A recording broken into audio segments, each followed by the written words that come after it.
Hello and welcome to Let's Be Honest. I am your host, Johnda, and tonight we have one of my favorite segments to do, which is a legal breakdown.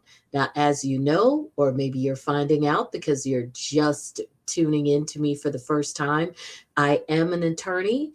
I also love pop culture and TV shows and all the rest of the things that you love as well. So, one of my absolute favorite things to do is to talk about what's going on, just like everyone else, but get into it from the legal side of things as well, unless we're talking about complete trash. Well, today we are starting a three-part series that I am really excited about. And this series is called Blurred Lines, Sex Crimes or True Lies. Now, as you can tell, especially if you are watching on YouTube, this series is going to feature three individuals in particular. We're going to take a deep dive into their cases. But along the way, as we always do, I'll be sprinkling in some other things that are going on in the news, other cases, as well as anecdotes from the stuff that I deal with on a regular basis, especially after practicing for as many years as I have, largely doing criminal defense. We'll talk more about that later. So, why is it called Blurred Lines, Sex Crimes, or True Lies? Well, because when we go over the three current cases, and we're going to do them an episode at a time so that we can really get deep into them, you're going to see, as I do, at least I think you will, that in each of them, and some more than others, of course, that especially in the civil ones, we seem to be definitely dealing with some blurred lines, certainly in terms of what's appropriate, what's not appropriate, and where these individuals may have gotten themselves into the situations that they're in today. And I'm not necessarily saying that, of course, we're going to cover it. I'm not necessarily saying that when I refer to where they got themselves, that they are absolutely liable for the things that they're being accused of. We may agree or agree to disagree that they're not, but because of some blurry lines, well, some of them may have found themselves, two in particular, accused of sex crimes. Now, with the true lies, I think that there's a little bit of that definitely sprinkled into the first two, or well, the two civil cases anyway. And we may be possibly leaning well into some lies about sex crimes with the criminal one. Now, there is a lot more to happen when it comes to the criminal case, and that, of course, is the case as it relates to Timothy Busfield, which is quite serious because it involves children. However, that doesn't necessarily mean that there isn't some shenanigans going on. So I'm looking forward to talking to you about those. I'll just give you an overview of all three before we jump in. In the case of Donnie McClurkin is a gospel superstar. He's been around for many years, and he is charged with, well, accused, because it's a civil case. He is accused with allegedly coercing and perhaps even actual assault of a young man who came to his church to heal his gayness. We're going to talk a lot more about that. And Tyler Perry. This is the second case within about, I guess, probably about 6 or 7 months, where he is accused of blurring the lines, if you will, with someone who worked for him, although not as extensively as the first one. Now, when we get to the Tyler Perry case, that's the one we're going to deal with in part 3. I'm also going to sprinkle in pieces of the first case just so that you know what's going on with that one, especially since that one came up when we were on a break. So you'll see that I think this second guy is probably trying to capitalize on the situation with the first guy. Timothy Busfield, we're going to cover in part two. So we're going to break up the civil ones. That is a criminal case. Now, that case is brand spanking new. Timothy Busfield was just charged within the past 2 weeks with allegedly assaulting two young boys. They were twin boys who appeared on a show that he was, I guess, directing, producing. I'm not sure if he actually acted on it. It's called The Cleaning Lady on Fox. The show ran for about 3 or 4 seasons. I wasn't really a big watcher of it, and I pretty much watch anything, but this one, I guess, got past me. But he has been around for a long time. He, for those of you, especially if you're not watching YouTube and see his picture up on the screen, if you're not familiar with him by name, you have definitely seen him around. First of all, he is the current husband of Melissa Gilbert, who's been around for many of our lives, going all the way back to the Little House on the Prairie days. But Timothy Busfield is an Emmy award-winning actor appearing on shows which were tremendously award laden, so to speak, like 30 something and later on The West Wing. So definitely well thought of dramatic actor, and does producing and directing and all the things. So like I said, those are going to be the main deep dives that we take on this series, as well as ever so often sprinkling in some other things. And of course, you get the benefit of my many years of experience in practicing and actually specializing for quite some time, going all the way back to my public defender days, in cases in cases involving sex crimes, particularly in cases where young people were either the perpetrators or the victims. I've also dealt with my fair share of adults charged with these types of offenses too.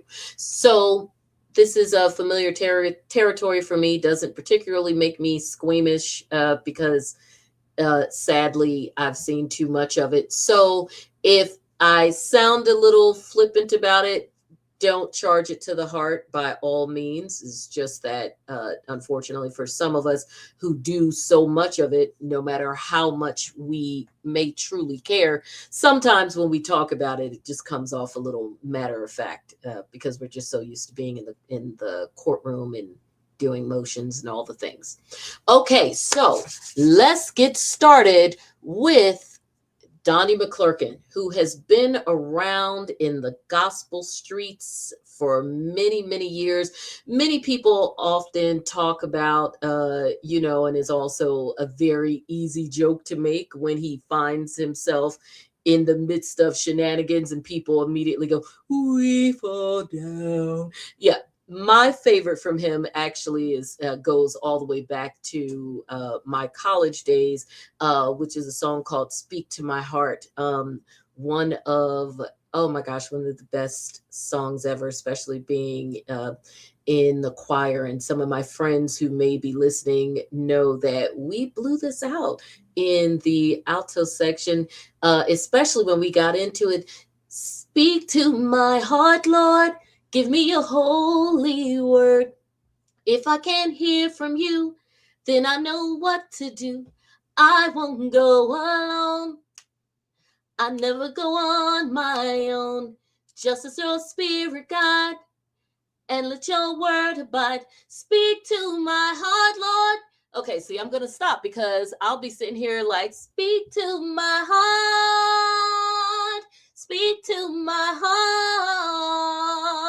You all did not come on here to hear me sing, but I just love that song. So I'm going to stop.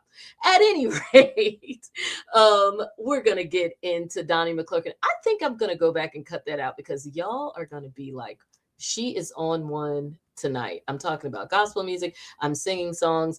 And because we've been in the house for a number of days, unlike most of you, because I still got to talk to you about that car accident that I mentioned and being in a hit and run with somebody that left and what you do about that. I am going to do an episode about that. Between that and the snow and working, that's kind of held me hostage. So between that, a little cup of something, and all the research, I may be a little loopy and doing too much. At any rate, let's jump right into our case. So, for those of you who are familiar with how we do things around here, because I like to say I have the smartest group of people coming over here, hanging with us.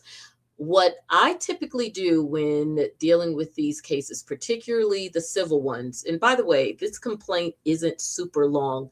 I skip over the stuff about the jurisdictional things and all of that. The case is filed in New York. I'm going to tell you why. If you've, again, followed not just me, but some other great content creators, and by the way, I always shout out the content creators that I like, you'll know that when it comes to these, or you may have heard, when it comes to these types of crimes, particularly ones that happened 10 years ago, 12 years ago, or more, right now, and certainly in the past couple of years, and for those of you who paid attention to the Diddy case and a few cases that spun from there, you know that there's a couple of jurisdictions, New York being one of them, that has extended the statute of limitations as it relates to certain sex crimes. And because of that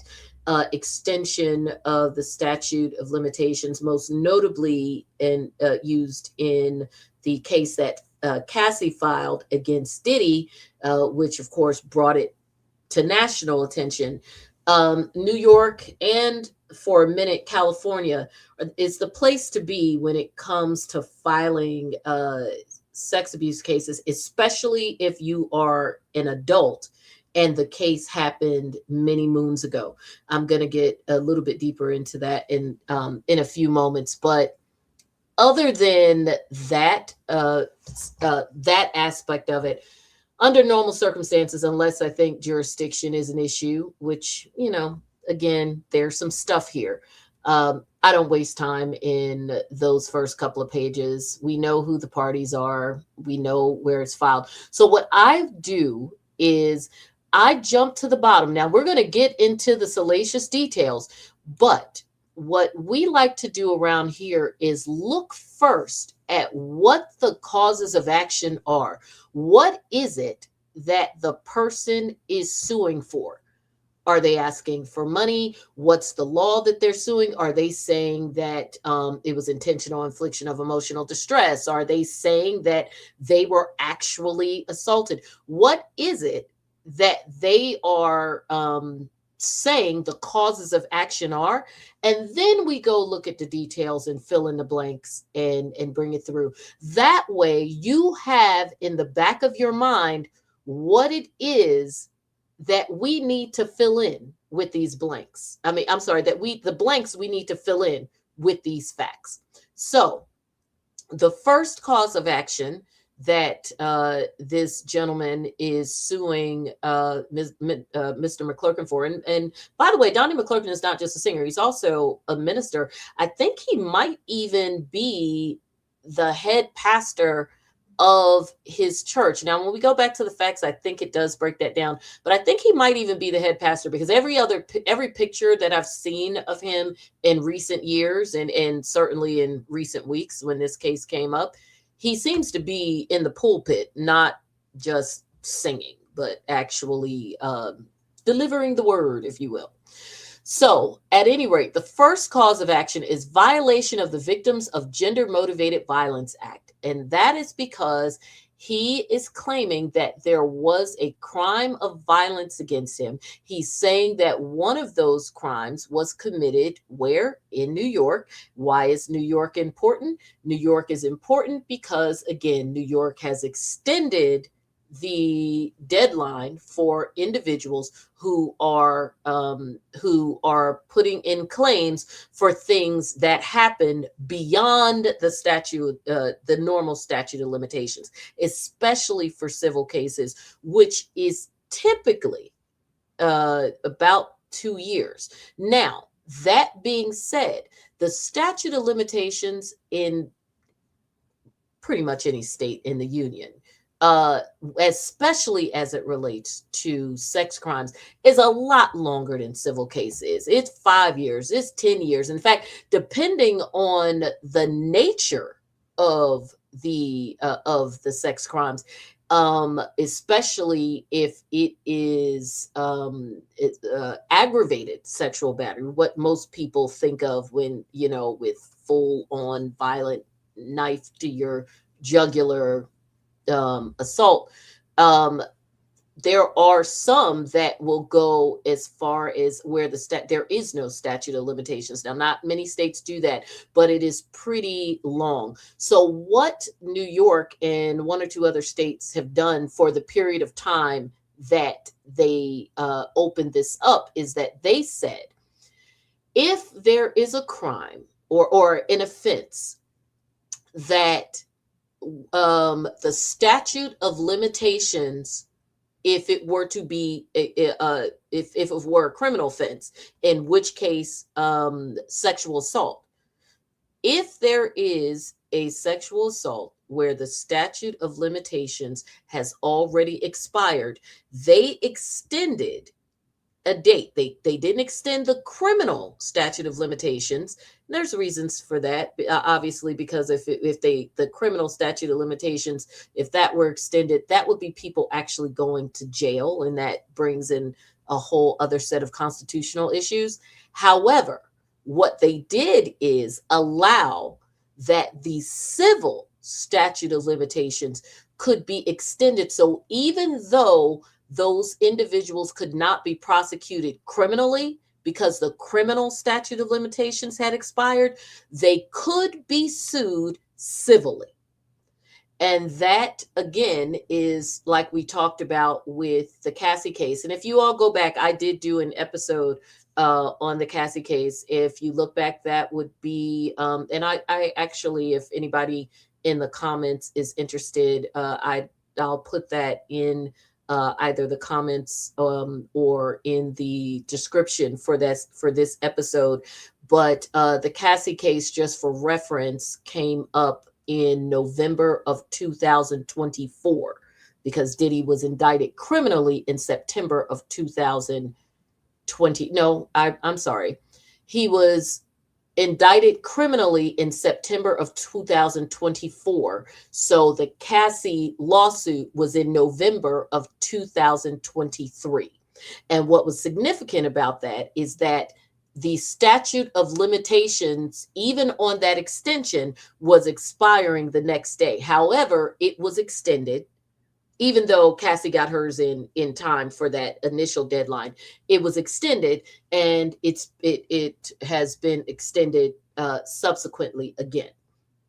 So that is why jurisdiction in this case isn't just one of those boilerplate check off the lines here. New York is extremely important, especially if Mr. McClurkin and anyone else can prove that there is no way that the alleged activity, whether it occurred or not, did not occur in New York. I wasn't there. I was in Spain. I was whatever. So if you can't put me in New York, you already have a problem, and it doesn't matter what else did or didn't happen. So at any rate, he's saying that there was a crime of violence, and that we'll get into the language again later when we get deeper into it. But of course, he's saying that he sustained injury, emotional pain and suffering, and all the things that you say when you are suing civilly, and you have to show that, okay, this thing happened to me, but if I am trying to get a monetary judgment, I need to show that as a direct and proximate cause of that person's conduct, I suffered in some way, mentally, physically, emotionally, all the things. And again, in order for any of this to work, You also have to prove, and that brings us to the second cause of action. You also have to prove that there was an actual assault, because if you do not prove the underlying issue, then you can't slide in under that New York gender-based law that had the extension, because the only way that works is for you to be able to show that an offense was committed against you that would be against the law. It would be an assault. Doesn't necessarily mean you would win or lose, but that it falls under that definition. And that because of the statute of limitations on the criminal side, you can't get your day in court to prosecute them for that. So the civil is the only thing you can do. But you have to show that the elements of that underlying crime exist. So it's layered. That's another reason why I personally like going over the cases with you all this way, because again, as I said, once we get into the facts, which we're going to do in a few seconds, you will see where the holes need to be filled in. By the way, I am for anybody who is, because I'm recording this live for my YouTube audience. So for anybody who is on there, I am looking at the comments. So if you have any questions, I will be happy to bring those in, and also we'll put your comment on the stage if need be, so that you can see yourself. Okay, so let's go. I'm sorry, I'm just playing with my screens a little bit. If you're watching on YouTube and you see that my eyes look like they're looking sideways and not directly at you, it is because I have I've got the case on the screen so that I can read you the facts exactly, or the allegations rather, exactly as they're written without having to look at something else. So I've got my screen split in half, just so that you aren't like, why is she looking a little weird? Those of you listening on the podcast, you don't have these problems. Okay, so let's go back. So there is a gentleman, typically, particularly in sex abuse cases, I don't use names. However, this person came out publicly and did a magazine spread and what have you. So I'm still not going to constantly use their name, only because it's a long name. The person's name is Giuseppe Corletto. We're just going to call him GC for our purposes. And of course, Donnie McClurkin, Mr. Speak to My Heart, the OG of I'm Not Gay Anymore, I Like Women's, even before Andrew Caldwell. And I know it sounds like I'm making fun, but that actor actually factors in to all of this, which makes it even more creepy and insidious, no matter which side of this you fall on. Okay, so we know the nature of the action. It's a civil case. We know who the parties are. So now we're going to get into the allegations. Okay, so GC alleges that all of this began when he was 21 years old. That is when he first met defendant McClurkin. So at defendant's church in Long Island, New York. So he said that he read McClurkin's book entitled Eternal Victim, Eternal Victor. And that book, he's written other books, but that particular one, because it was quite controversial at the time, it kind of is, given the subject matter for many reasons. And we'll get into some of the issues I have with this whole eternal victim, eternal victor, and what all that means. And for some people, I guess it's fine, but I think that it breeds a special kind of undercurrent of homophobia, both internalized homophobia, which is sad for the person, but it also feeds and that continued breeding of it in the church as well. So, especially when you're dealing with someone who is so high profile, and not only high profile in their own right as a recording artist, but also in church leadership, because as I said, he is not only someone who sings and, has done all these tremendous things besides his own CDs on Sunday Best and all of those things, but also because of his position of leadership. Okay, so at the time, McClurkin's church is called Perfecting Faith Church, which again, still around, he's still there, was holding outdoor service referred to as Church Without Walls. We've all seen and heard of those, where individuals would share testimonies regarding their own deliverance from homosexuality, prostitution, drugs, and other circumstances. So again, you also see where this is too, because you are putting homosexuality in the same category as things that are considered to be vices, and or vices or diseases or addiction, but things that have an overall negative connotation. Because ultimately, even if you do embrace what we know, which is that drugs and alcohol and all and those types of addictions are a disease, that doesn't take away from the fact that they are still diseases with a negative connotation, and don't have that empathy attached to them as a kid with leukemia. Because GC was struggling with the acceptance of his sexuality in light of his religious beliefs, ding, ding, ding, he sought out McClurkin for guidance. After the service, on or about August 3rd, GC was brought to meet McClurkin, who prayed with him and assured him that he would help deliver him from homosexuality.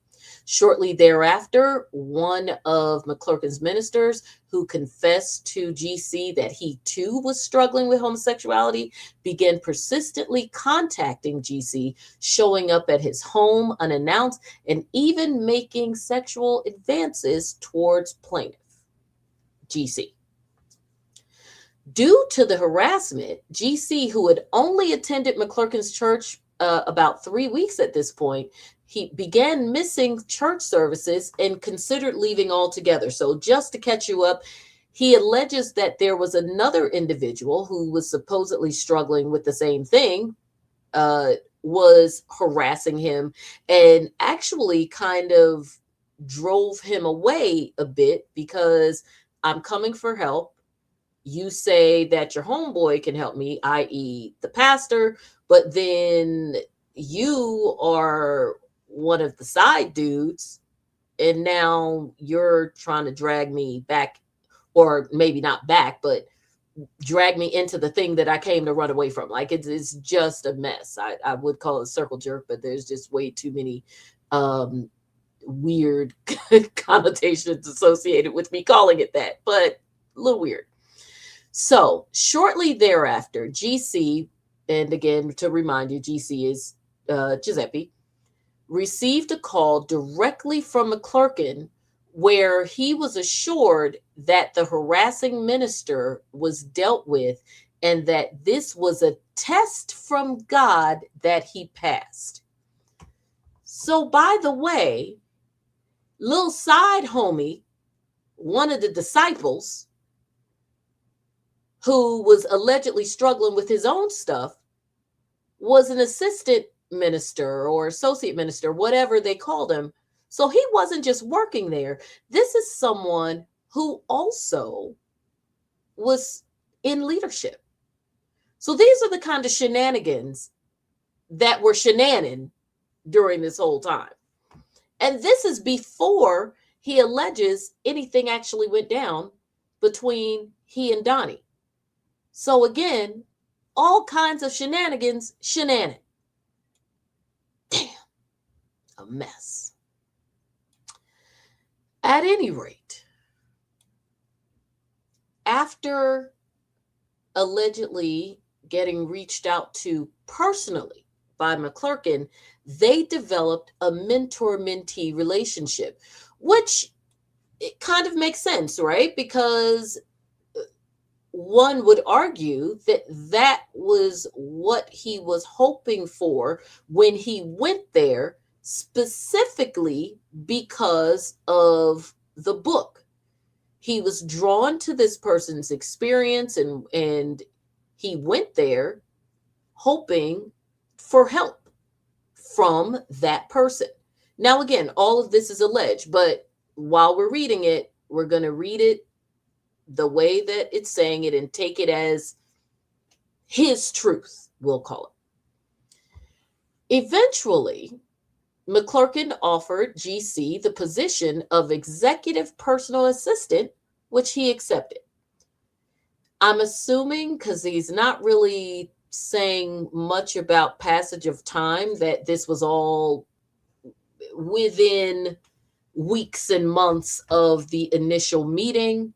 So he's still in that 21, 22-ish age range. During GC's time as McClurkin's personal assistant, they engaged in Pray the Gay Away spiritual sessions, during which McClurkin groped his genitals, all without consent. Okay, so let's marinate on that a little bit. I came to you because you claimed you prayed your gay away. First thing that happens is one of your apostles or disciples decides that he's going to stalk me into slap and tickle with him. You step in as the hero, so it reinforces this notion of you as someone who is here to save me, even though it was one of your own people who caused me to have to be saved. But okay, whatever. We're not going to dwell on that. Clearly, GC didn't if he started working for him. So now we're going to begin engaging in what it is that I came to you for. And in the midst of praying it away, we're going to do things that reinforce it still being here. The raid ain't raiding. We're inviting the roaches to the house, claiming that we're going to stomp on them, but we're letting them in. Okay. All right. I know, disturbing analogy, but still. The plaintiff, GC, struggled to process these incidents of sexual abuse. Now, I'm assuming he's probably talking about both incidents, but maybe not. To me, I'm struggling to process all the incidents, but maybe he's just talking about touching his schmeckle. So he struggled with, so again, GC struggled with the incidents of SA, sexual abuse, but you know, YouTube gets funny sometimes, as McClurkin was both his mentor and employer. And of course, that gets a little funky there too. That whole employee thing is where things get messy with Tyler Perry as well, because it sounds like in this incident, and probably in the Tyler Perry instance, maybe not with the first guy, which is why we're going to talk about both cases when we do that episode. But certainly here, it sounds like McClurkin did not have to muddy the waters. Again, if this happened, that he didn't have to muddy the waters with an employee-employer relationship, because the young man, and again, we're just taking this as he's alleging it, the young man's truth, not saying it's the truth. The young man did not come to him for a job. Now, in the case of Tyler Perry, that is allegedly how he gets down with bringing the people in, according to the people who sued him, which is the job thing, or even the Timothy Busfield allegations, the job thing. Even Cardi B's boo, Stefan Diggs, the job thing, although that's just more physical assault allegations. This is not why this man excuse me, allegedly came to him. So he muddied the employee stuff and blurred the lines there. Get it? Blurred lines for no reason. And that's where, even if this case doesn't get far because of the ages involved and many other reasons that as we go through this that we'll discuss, this is why, if you believe these allegations, irrespective of the lawsuit aspect of it, but just believe the allegations of inappropriate behavior between him and this young man, coercion or not, just allegedly him having some kind of inappropriate relationship with this young man, especially in light of his position as his mentor, his pastor, him claiming to all of the little old ladies that he was no longer gay, and ultimately his wife. I'm not sure if he was married at this point, because Donnie has been married. I say all that to say that him giving him the jobs reeks of wanting him to be dependent on you, close to you, proximity to you, so that this relationship, whether consensual, coerced, tomato, so that the access, and that's what we're really talking about, power and access, at least to me, so that could happen. And that's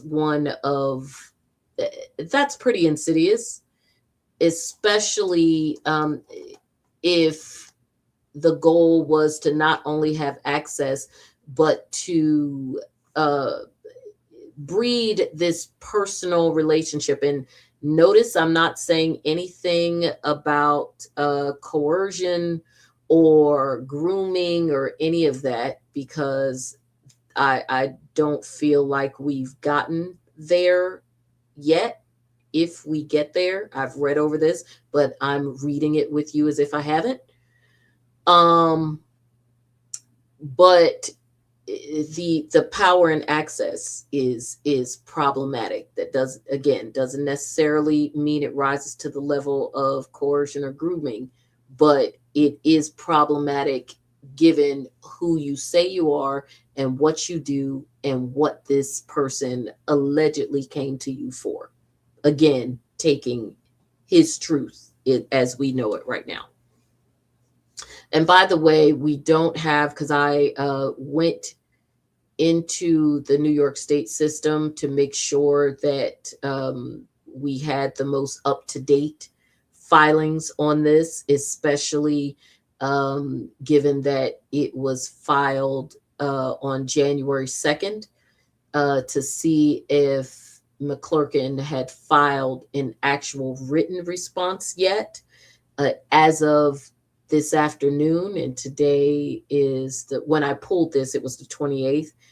So as of the afternoon of the 28th, he had not filed an actual legal response with the court yet. He has, of course, denied it in the press, and I forgot to pull that. I will, but bottom line is he denied it. I mean, it's a long denial, and he says all the things, but he definitely denies assaulting him. He doesn't deny knowing him and having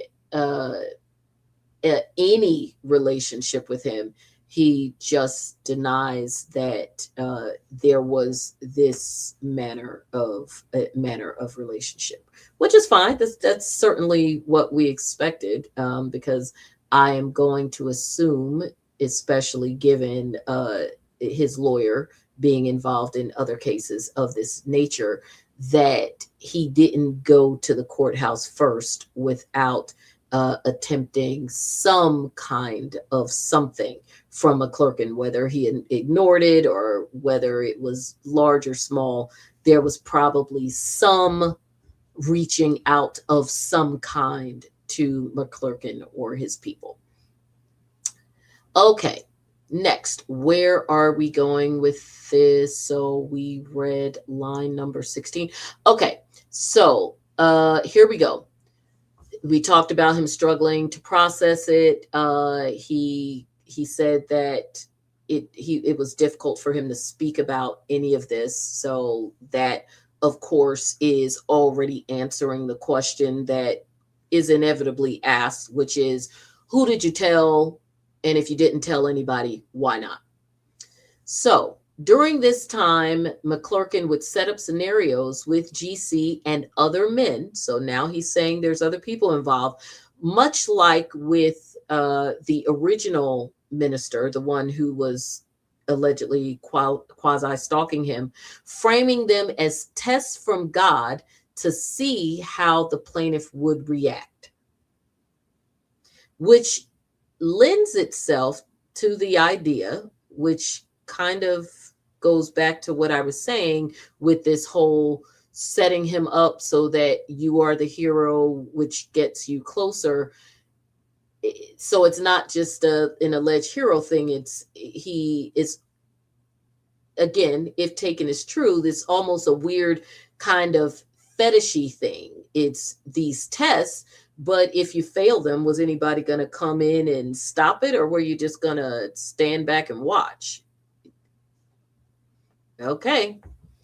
One such test came when the plaintiff and defendant, GC and McClurkin, were staying at the Atlantis Resort in Nassau, Bahamas. So now you're traveling. And by the way, guys, if you're watching, I know it's a little dark. I'm playing with the lighting in here, but I'm also having some light sensitivity with my eyes, so I'm not doing it super bright. At any rate, they were in Nassau, Bahamas, where McClurkin invited a male model to GC's hotel room in an attempt to coerce him into activity. When GC reported to McClurkin that he was able to resist the male model's advances, McClurkin praised him, laid his hands on him, and told him that he had passed another test. Because remember, this is all supposed to be about praying the gay away in the midst of all of this other very, pardon me, and I apologize in advance to my LGBTQ plus friends and family, all in the midst of some very gay activities. So, or at least that's what it sounds like to me. Just saying. In 2007, so again, you see these years. This is a long time ago. In 2007, it's 2026, so we're talking almost 20 years ago. Again, the reason for having to try to place some of this in New York to because of that law. Because remember, that's not where McClurkin's church is. Well, actually, I think he said, wait a minute, where did he say the church was? Where's Perfecting Faith Church at? Oh, okay, it's in Long Island. Okay, I take that back. All right. It's still important, by the way, since apparently all of this didn't happen in New York, because we're going to get to several places. Apparently, they took these shenanigans and agains on the road. Okay, So we talked about the male model. We talked about praising him. Okay, so in 2007, McClurkin, he traveled with McClurkin and his family to California for a business trip. So at this point, as I mentioned, McClurkin, previously gay, not gay, but allegedly participating in some what to the naked eye would be arguably gay stuff. Is married. Uh GC. Okay, wait a minute. Took him. Wait a minute. Okay, this is a weird sentence. So I'm going to read it as written and then we're going to try and interpret it. In 2007, GC traveled with defendant McClurkin and his family to California for a business trip. Defendant also brought his at the time girlfriend. So, and defendant is McClurkin. Okay, so as I said, at some point over the years, I'm not sure if it's currently, we do know McClurkin has been married. Not sure if he still is. So this was either before or after the marriage, or maybe they're saying at the time girlfriend because maybe this is the girlfriend that ultimately became the wife. Bottom line is there were some beards on this trip, at least one that we know of, according to GC, because again, the things were thinging during these trips, which I'm about to talk about. Defendant McClurkin, therein, in McClurkin's hotel room, McClurkin instructed GC to remove McClurkin's shoes. McClurkin then removed his pants, exposed himself to GC, grabbed him, pulled him onto the bed, and forcibly kissed him and groped his body. Again, it's all what he alleges in the complaint. GC cried and pled for him to stop, but McClurkin continued touching him in an attempt to arouse him. So he's alleging that, again, he was under duress, essentially. McClurkin then forcibly grabbed GC's penis and performed oral sex on him without his consent. GC begged McClurkin to stop while crying, but McClurkin continued assaulting him. McClurkin then forcefully grabbed his member, because again, YouTube. So if I change words for those of you who are listening to the podcast, YouTube is why. Because for my longtime podcast listeners, you know that I don't typically censor myself this way, or haven't in the past. Okay, so McClurkin then forcefully grabbed plaintiff's member, GC, and it's inserted it into his arms. Oh, I'm sorry. By the way, I need some new glasses badly. Okay, the arms. So clearly I did not mean arms. We're going to say the other place. You know. The place that both women and men have in common, but then we've got an extra place that they don't have. So that other place that we both have, that's where GC is saying that defendant put his member in to him somehow. I don't know, maybe some contortion type activity or okay, I'm not going to think about it too hard. I just thought of how that actually could work, but I'm going to leave it alone. Thereby forcing GC to engage in that type that I won't spell out because of YouTube, engage in blank sex with McClurkin until McClurkin finished. Okay. Hope you picked up on that. I think you got it because, again, I have a very smart audience. Or at least I hope I do. Maybe had some goofies that came on today, but we're going to go with you all being smart and that you all figured that out. When GC confronted McClurkin afterwards, McClurkin pretended to have no recollection of the alleged assault and blamed his behavior on the side effects of his medication. So let me get this straight, gospel version of Kanye, who all of a sudden now it's the medication made me do it. The medication made you perform whatever you needed to perform. And again, we're going to go with what GC is alleging.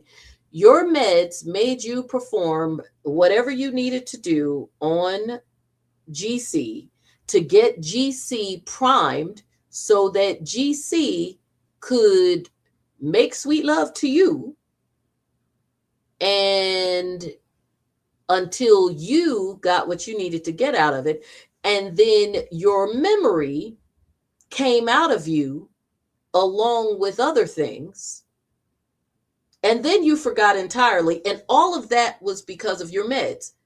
Those must be the same meds that induce racism on Roseanne and Kanye.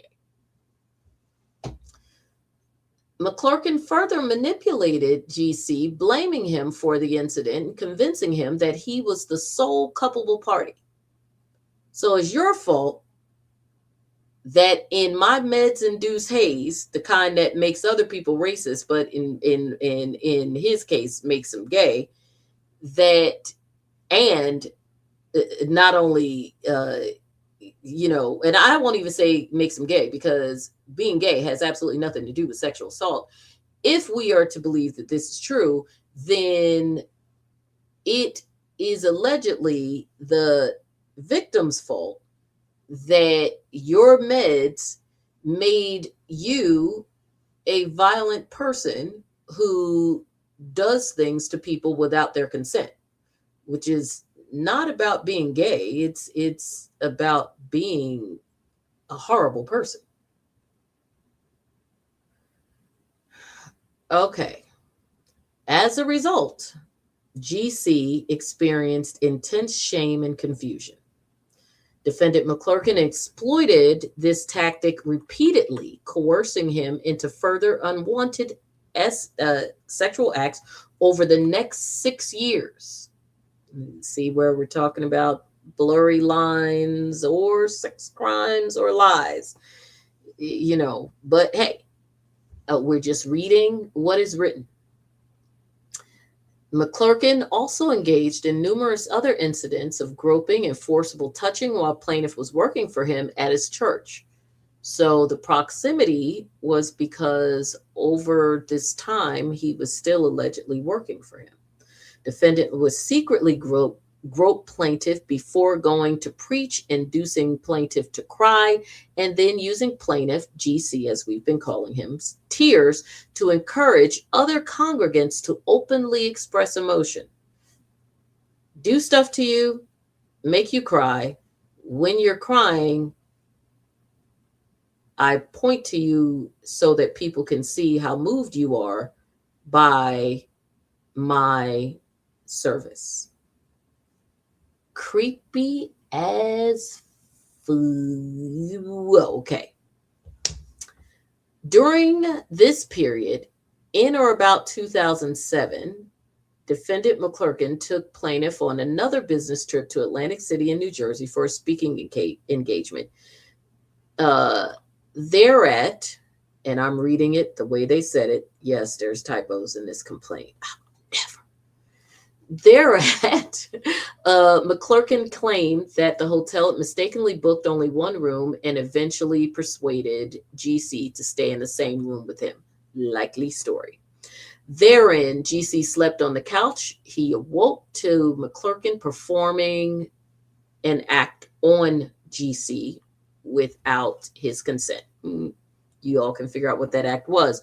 On another occasion, in or about 2007, defendant McClurkin forced himself on GC in a hotel room located in Long Island, New York, which is where the church is located. So, okay.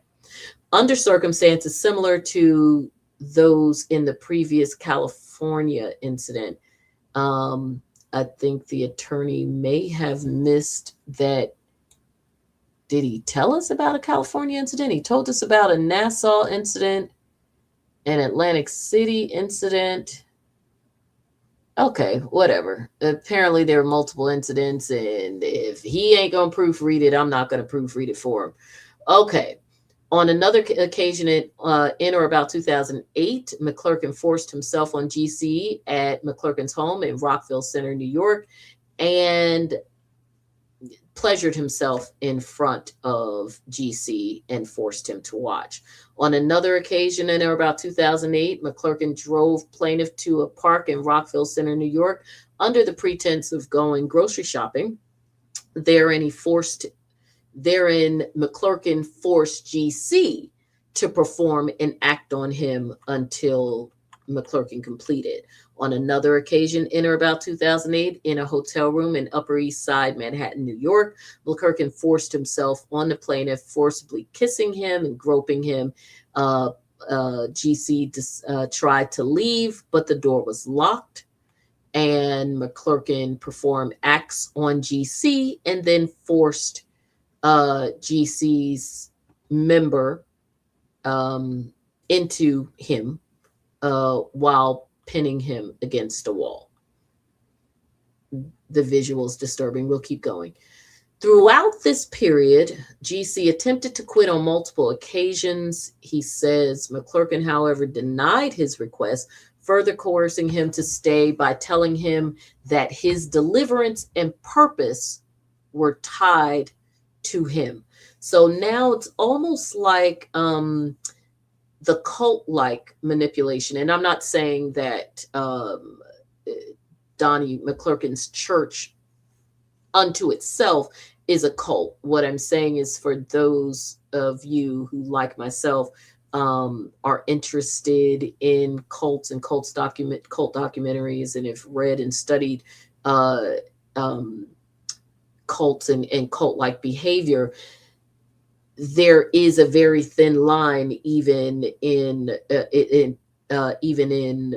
what are considered established mainstream religions, in terms of what some of the practices, and certainly some of the mental gymnastics and mind games that occur, especially when those things are used to manipulate people's behaviors, that are the very same tactics that are used by the individuals that get pointed at as cult leaders. When you talk about your deliverance being tied to someone, your purpose being tied to someone, that is a very I am God like attitude, and not only the attitude that the person has, but what the mind F that is doing to the person that believes that. So very culty in this piece. And again, it doesn't necessarily have to be repeating, but it bears repeating. This is all in the complaint. My opinion about the cult stuff is me. Now, McClurkin compared GC to the biblical figures of Elijah and Elisha, to further manipulate him and convince him that he needed him. Let that marinate a little bit. Plaintiff also confided in church staff members about McClurkin's misconduct and abuse, including, so now he's naming names. So this is where it really gets interesting, especially from the standpoint of litigation, because you name names, then now are these people potential willing witnesses? Because if you're naming names, you're making them witnesses. So now the question is, are they willing to stand up as witnesses? Okay, so plaintiff also confided, okay, so we talked about these names: Mary Minter Carr, Shavetta Green, and Terrell Middleton, regarding McClurkin's misconduct, but no action was taken. It doesn't matter whether they took action then. Are they going to take action now? Are these people still alive? Can you find them? What's the deal? Are you naming them because you have already spoken to them and have already provided their information to your counsel, and your counsel felt comfortable naming them because they have already agreed to testify, be deposed, provide affidavits? That's this is getting very, very interesting, because now, yes, some of this other stuff, people could be like, well, you stayed and you were in a sort of consensual relationship with him. But if you told them, these individuals, in real time about incidents that you do not that you did not consent to, and they witnessed you appear to be distressed or disturbed, or just generally giving their present sense impressions at the time, that you came off to them as believable, this those individuals could be problematic for McClurkin in terms of whether or not checks would be cut, and certainly from the broader impact of embarrassment and making him look like a liar, um, to the world, but more importantly to his congregation, and of course to the Christian community as a whole, who only fully embrace this whole thing of used to be gay but not gay anymore because of latent homophobia. So now you're kind of reigniting it, because although there's an undercurrent to that in terms of this whole Pray to Gay Away ministry, you are reinforcing to them that which some of them probably deep down already know, which is that it is complete bullshit, but they are willing to go along with it as long as you are not acting on those urges, for want of a better way of putting it.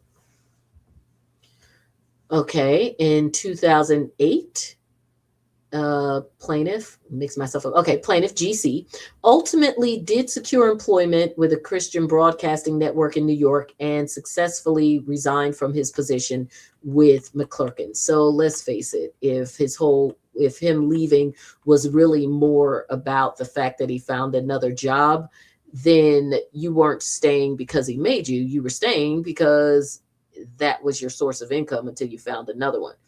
Again, not judgment. That's kind of how most of us live. But if you're suing and you are saying that the reason why you stayed is more or less because of arm twisting, then your attorney probably should have left out the fact that when you got a new job, then you were like, whew, now I can leave.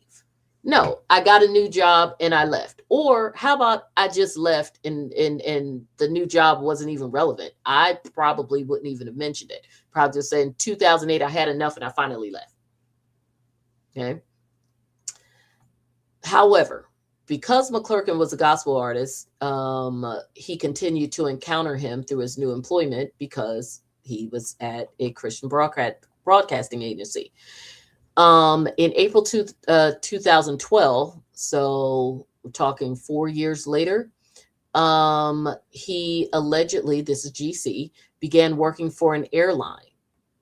During training in Orlando, he discovered, let me see. Oh, during training in Orlando, Florida, again, poorly written sentence, McClurkin discovered GC's hotel location through one of GC's friends and appeared uninvited at plaintiff's hotel room. Okay, I'm not even gonna, okay, whatever. Defendant McClurkin begged GC to allow him, stating, I'm assuming he means allowed him in, poorly, it just did not proofread at all, allowed him in, stating that he needed to talk. plaintiff, not wanting to make a scene, given McClurkin's celebrity status and public recognition, reluctantly agreed to let him inside his room. Therein, McClurkin begged him to have relations with him one last time. GC refused. Later, while GC slept, he awoke to McClurkin relieving himself while also touching and groping plaintiff's body. Oh, relieving himself. That makes it sound like I'm saying he went to the bathroom, touching himself. Therein, plaintiff resisted his advances, but he's saying that McClurkin forced himself on top of him, began performing an act on him, ignoring his repeated refusals. He cried and he went on and said that he cried as McClurkin proceeded to sexually assault him. In the following months, McClurkin persistently pressured him to live with him in California. So I'm assuming McClurkin lived in California. Persistently pressured GC to live with him. Again, I can only go with how this is written. And for those of you who are live, it's late. I'm not going to try and figure out this dude's writing.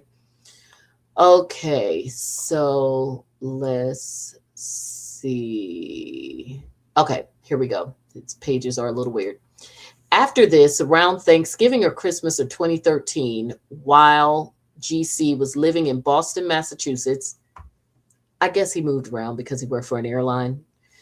Defendant McClurkin showed up outside the gate at the airport with two of plaintiff's friends, and refused to leave until plaintiff GC agreed to go out with him. So essentially, he's saying that McClurkin at this point was behaving like a stalkery girlfriend, boyfriend, whatever you want to call it, but he was on some stalker time. He was basically Penn Badgley without the murders. That's for those of you who watch You on Netflix. Okay, no, not Badgley. What's his name? Did I get the name right? Okay, anyway, the guy from You Without the Murders.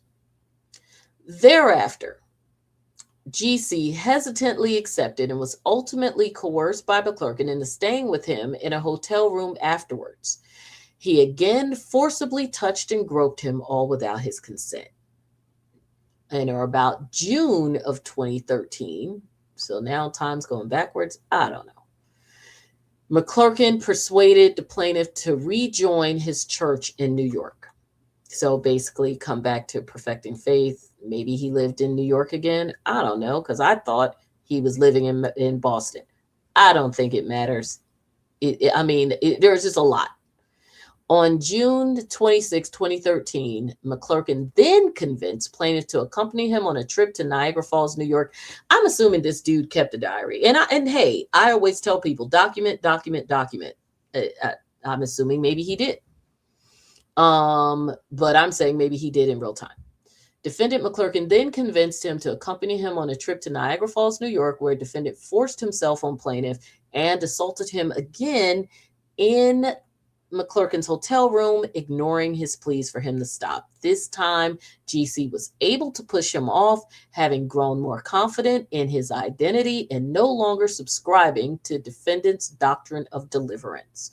After this incident in Niagara Falls, New York, on June 28, 2013, McClurkin sent plaintiff an email apologizing for sexually assaulting him that evening. So this is the infamous apology that was released on the internet. And part of the reason it was released is because it's literally in the body of this case. So this is it verbatim. I hate reading people's stuff verbatim because then I got to suck up the typos. But I'm going to read it anyway.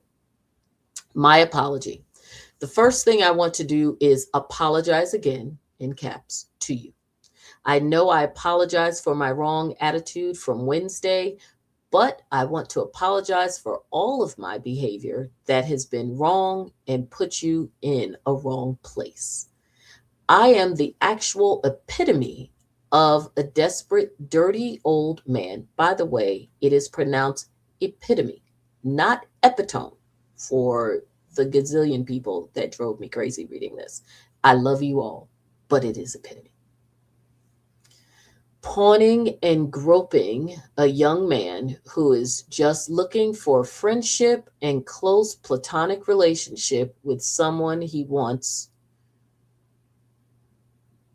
looks to for help. Again, this is how it's written, folks. Well, I'll try that again. Pawning and groping a young man who is just looking for a friendship and close platonic relationship with someone he wants looks to for help, guidance, and spirituality.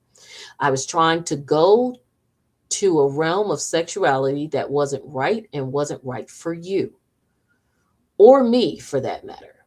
I feel so foul, so stupid. I'm old enough to be your father and want to be something else to you. You don't have that desire for me, and I shouldn't have it for you. I forced myself on you, groping on you. And when I think about it, you never really touch me like that at all. There's a lot of ellipses in here. Sometimes with 4 dots, sometimes with 3. Just wanted to sleep together and hug occasionally. I am really embarrassed at how I am and how I acted. You're far too important to be treated like that for me or anyone.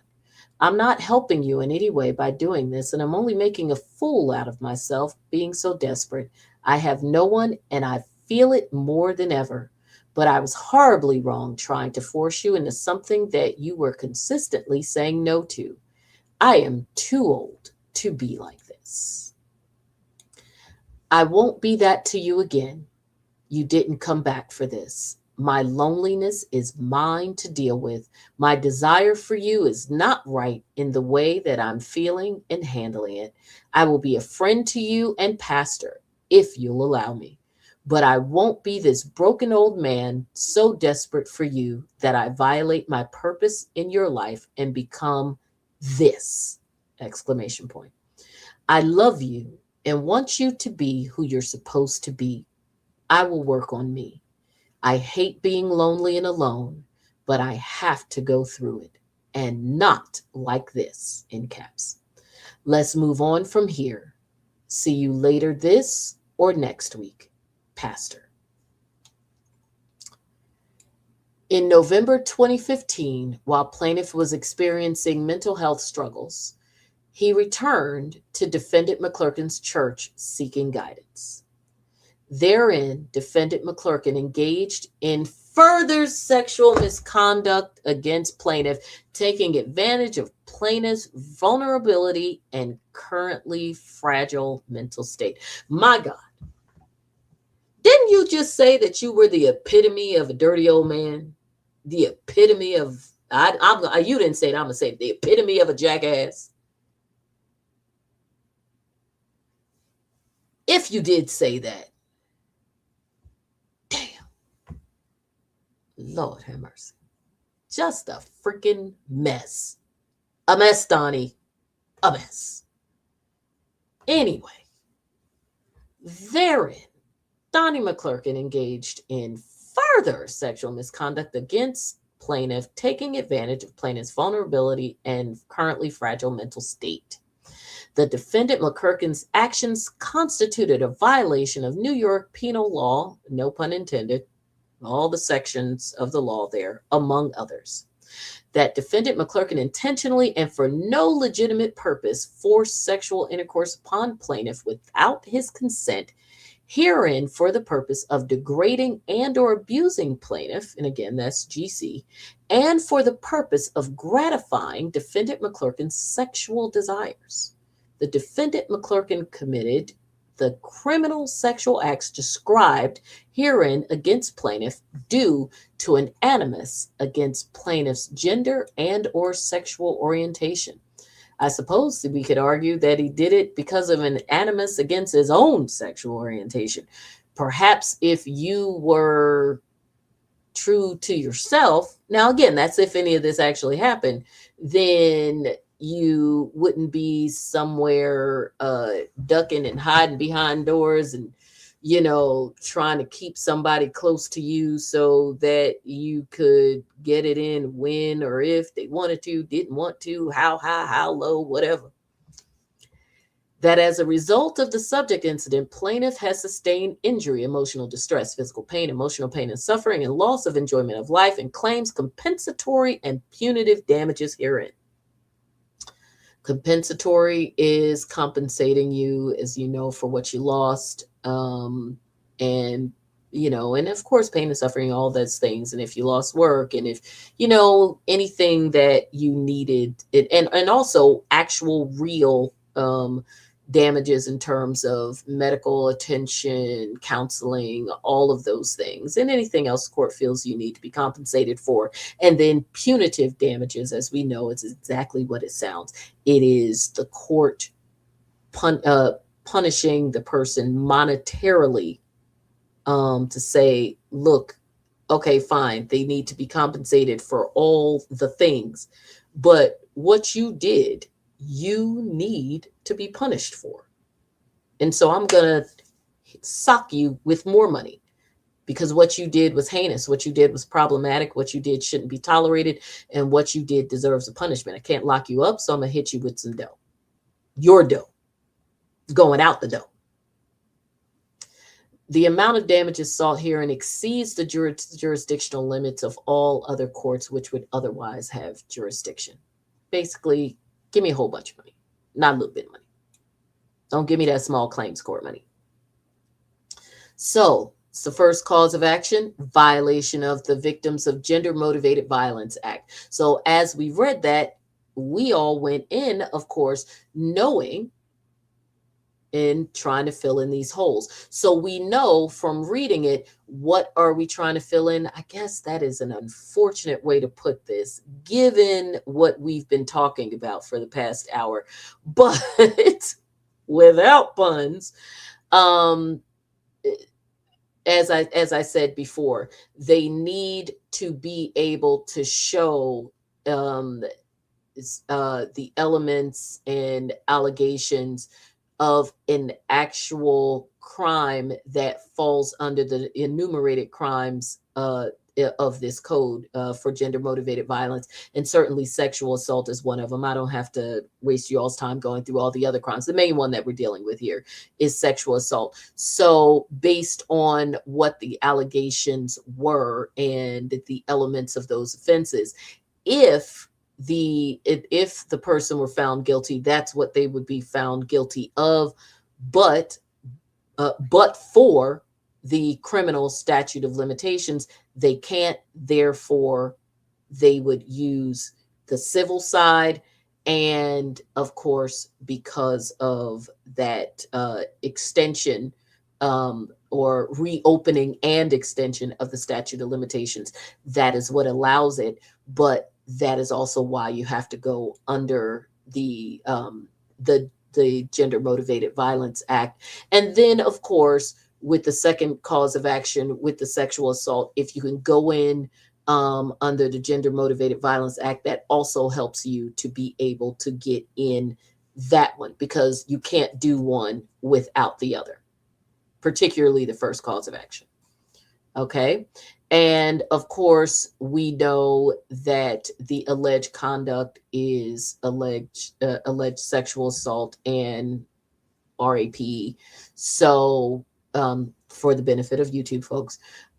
So because of that, that's what he's alleged. And of course, what will have to happen for that is, even though this is civil, they would still need to allege the elements of sexual assault, and defined as RAPE, but they would have to allege those elements, that there was this unlawful, unwanted touching of a violent nature, of a sexual nature. They would need to allege those things, even though we're in civil court. The same thing is the third cause of action, sexual battery, which also falls under that, is one of the enumerated crimes that also falls under the Gender Motivated Violence Act. Again, that gives them yet another bite at that apple. Again, no pun intended, because I know it's New York, Big Apple, yada yada, ha ha ha. Gives them another bite at that, and again, they would have to prove uh, the elements. Now, again, not beyond a reasonable doubt, because this is not a criminal case. This is a civil case. So it's preponderance of the evidence. So the court just needs to believe it's more likely that it happened than it didn't. 51-49. So, I think the biggest issue here is not going to, for the trier of fact. Of course, they're his attorneys, and rightfully so, because you got to argue what you have to argue. His attorneys, right from the outset, of course, they're going to do a motion to dismiss. Of course, they will. And one of the things they're going to argue from the gate is that this case does not even fall under the Gender Motivated Violence Act. And if they can prove that, which I said at the beginning of this, if they can prove that, and I'm going to talk in a few minutes about how they would go about proving that, the entire thing falls apart, because that is the glue that holds all of this together. Because without that statute, none of this works, because the statute of limitations has passed for the sexual assault and sexual battery on their own. Now, what do they need to do to make all of that fall apart? Well, of course, they would deal with the actual time period and all of that, no question. So that's a thing. The other thing that they would do is they would start chipping away at the allegations themselves by simply saying this person was not sexually assaulted. This person was an adult. This person went to him, not the other way around. This person worked for him for many years. There are no witnesses. There's no smoking gun like the video with Cassie. Now they better hope that those witnesses don't exist, and that or that they do exist but aren't willing to testify, because of course that would tear all of that away.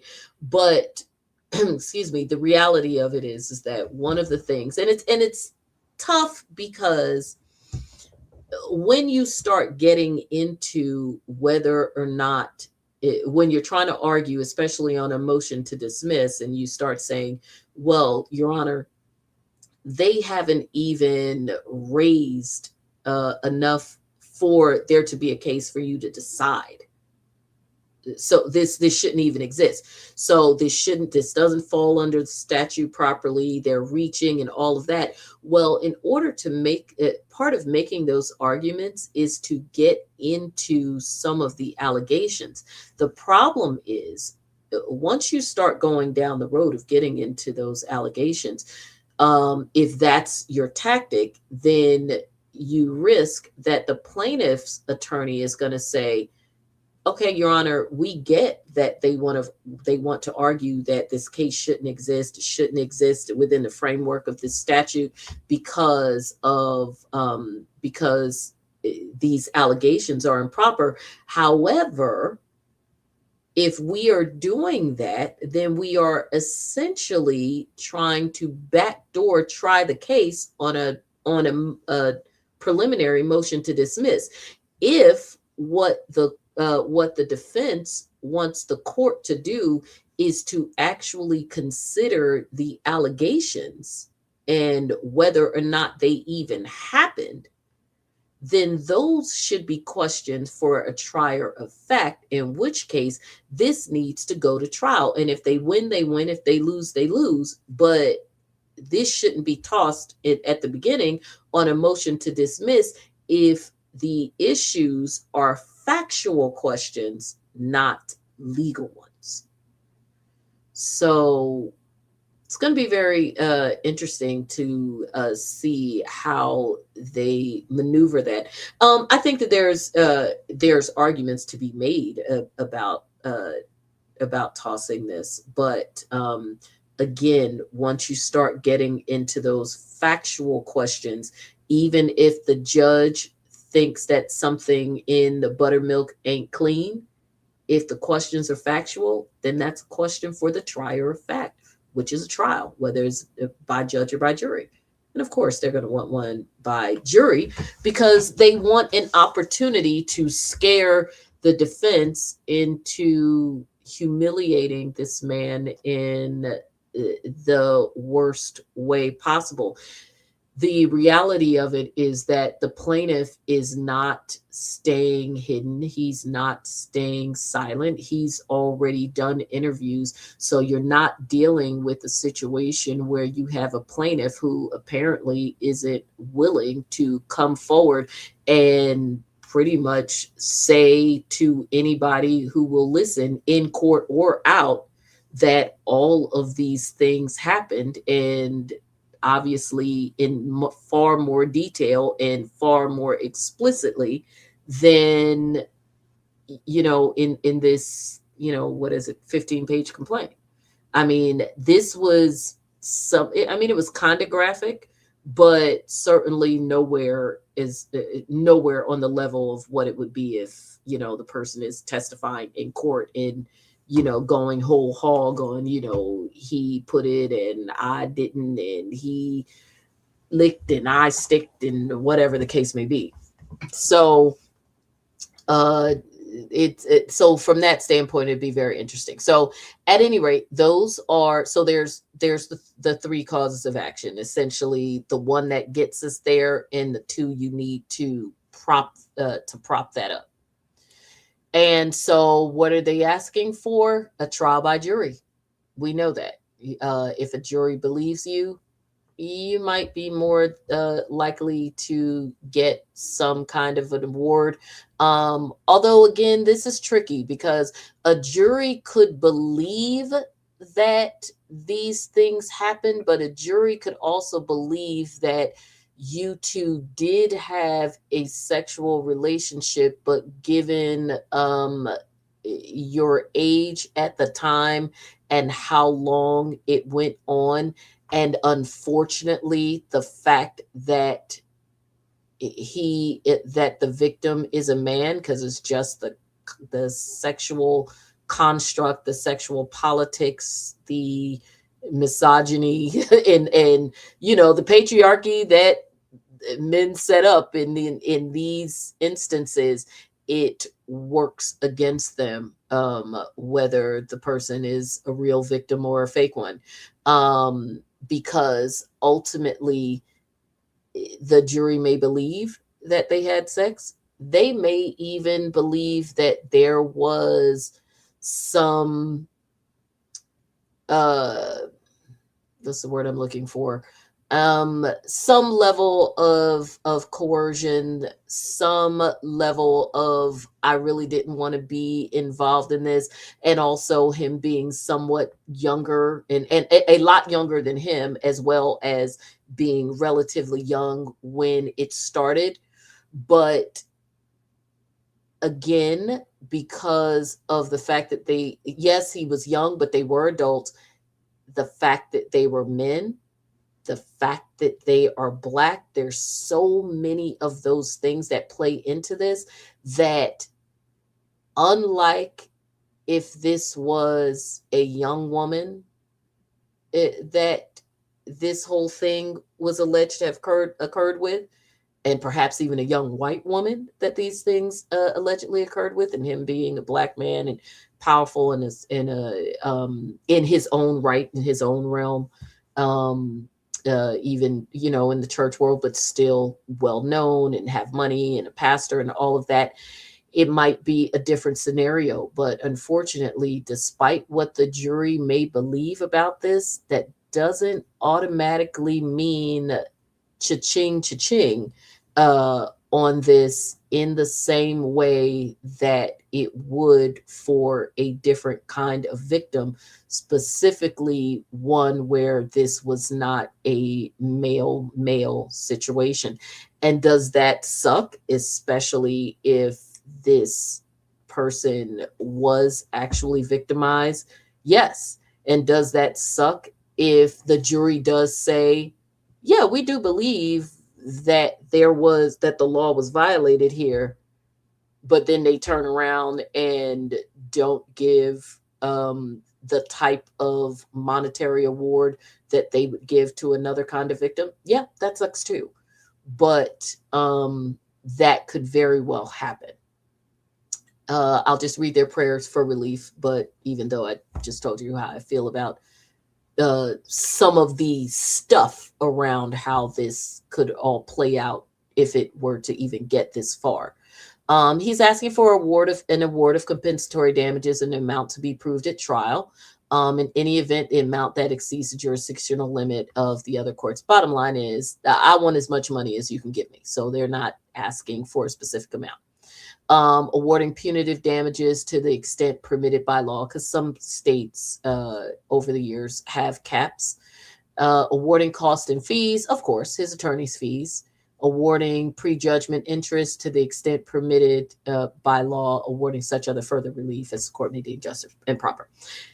At no point is he going to go to jail or anything like that. You have to worry about that because, again, this is a civil case. This is ultimately all about money. And I don't mean all about money in the, oh, this is just a money grab thing. I mean, if you believe that, fine. But when I say all about money, I'm just saying because it's in civil court. So that is where we are. That is the Donnie McClurkin case in a nutshell, but not exactly a small nutshell. We still ended up doing about 90 minutes on this, but I hope that you enjoyed it. I hope you hung with me and, you don't beat me up for serenading you at the beginning, but, I just love that song. And if he is guilty, he hasn't been found. Well, if he is liable, because again, this is civil court, not going to put in terms guilty, not guilty, although it's criminal behavior involved. But whatever, I'm going to use the correct language. If he is liable, he has not been found liable yet, which means I can still sing "Speak to My Heart." Now, if he's found liable, then I'll stop singing it. And, because I, of course, love many, many, many, many, many, many, many songs. And that's just one of them. And they're not all by Donnie McClurkin. In fact, I think there's only maybe like 4 of his songs that I actually really care about. And that just happens to be one of them for sentimental reasons, choir songs with my friends and all those things. Anywho, thank you very much for joining in on part 1 of Blurred Lines, Sex Crimes, and True Lies. And which one do you think this was? Now, I'm inclined to think that this one encompasses a bit of all 3. Now, when we do part 2 in the Busfield case, not so much. When we come to being charged with actual criminal conduct, especially as it relates to kids, there's a bright line, and we're going to see whether or not what side of it we think it, because the case hasn't concluded yet. In fact, it's just starting. But at least for our purposes and what we know now, we'll see what side of that bright red line we fall on, because, again, in those types of cases, there ain't nothing blurry about it. This, some blurry stuff, maybe, some sex crimes, maybe, and we know that there are some lies. It's just a matter of who's telling them. Okay, I got the hair going on my eyes, my face, all kinds of stuff, whatever. At any rate, you all have a wonderful night, wonderful day, depending on when you're watching or listening to this. I want you to have them all. I look forward to you all coming in for part 2. I will be doing some more shorts. I know I promised you some shorts to talk about traders. Justice for Ron. I don't care what nobody say. Yes, he had some moments where he was wrong. We know that in terms of guessing. But these faithfuls are doofies. So when has any of them been right? Hell, when they got Donna right, that was by freaking accident. Even when Colton said Lisa, he don't really have a great reason for it. He's just She just happened to be the name that he pulled out of his crack in that particular moment. And we were able to go, oh, he got one. He don't, because he can't even really articulate it to anybody why. People just, I think in those votes that she got, we know that she deserved them. I think the people who were in the room were kind of leaning away from uh voting for Ron, and voting for Lisa gave them an excuse that they should have followed through with, because then they would have accidentally gotten a traitor. Although on the flip side, the downside to that happening would be that it would have given Colton more power over them, because for some godforsaken reason that they are following him as if he actually knows something. But as it relates to the Ron thing, I was aggravated with that situation from the jump, especially all the Portia stuff. I love where he got them good with saying that, um, you know, Colton was wrong about Michael, and they were fine with that because they didn't like Michael. No, yet they give him grief about Portia, uh, only because they like Portia. Also, the most important thing that I have said from the beginning, that they conveniently want to forget in with the Ron witch hunt, is that Ron may have been wrong about Portia, but he was wrong for all the right reasons. Portia literally handed them her head on a silver platter. She came in the house playing housewives, wanting to be the center of attention, throwing Candace under the bus at one point, talking so much that she forgot that she don't talk good. And yes, I said it that way purposely. And because of that, talked her way into multiple situations where she was literally admitting to guilt for things that she didn't do and hell didn't even know about. I mean, she probably couldn't even choose Ian out of a lineup, yet she practically took responsibility for getting him out of the house, all because she, is someone who clearly does not always articulate herself well, but feels the need to keep talking, because in Housewives, that's the way you stay the center of attention. Well, this is not Housewives. She went playing Housewives on Traitors and talked her way out of the house because someone clocked the things that she was saying, pointed out the things that she was saying, and the things that she was saying were literally implicating herself as a traitor when she wasn't. And she continued to do that even in the room when she had to defend herself, which was insane. And they conveniently forgot that the minute she walked out the door, which was also insane. So wrong, but for literally all the right reasons. Unlike the rest of them, who every time they've been wrong, they've just been effing wrong. So just nuts. But anywho, that was pretty much all the things I was gonna say in the short. So now I've said them, I could just cut this part and put it there. So those of you who are watching this video also got a little bit of Traitors at the tail end to, to lighten us up a little bit from this, kind of heavy. Although I hope that we had a little bit of fun, but from this heavy subject matter of the Donnie McClurkin case. So again, I know I already said it. With that said, I bid you adieu, and I hope that you are liking and commenting and subscribing and giving me all the stars in the places that you give stars, and leaving comments on Apple and Spotify and all the places where you may be listening to podcasts, as well as liking and subscribing this on YouTube.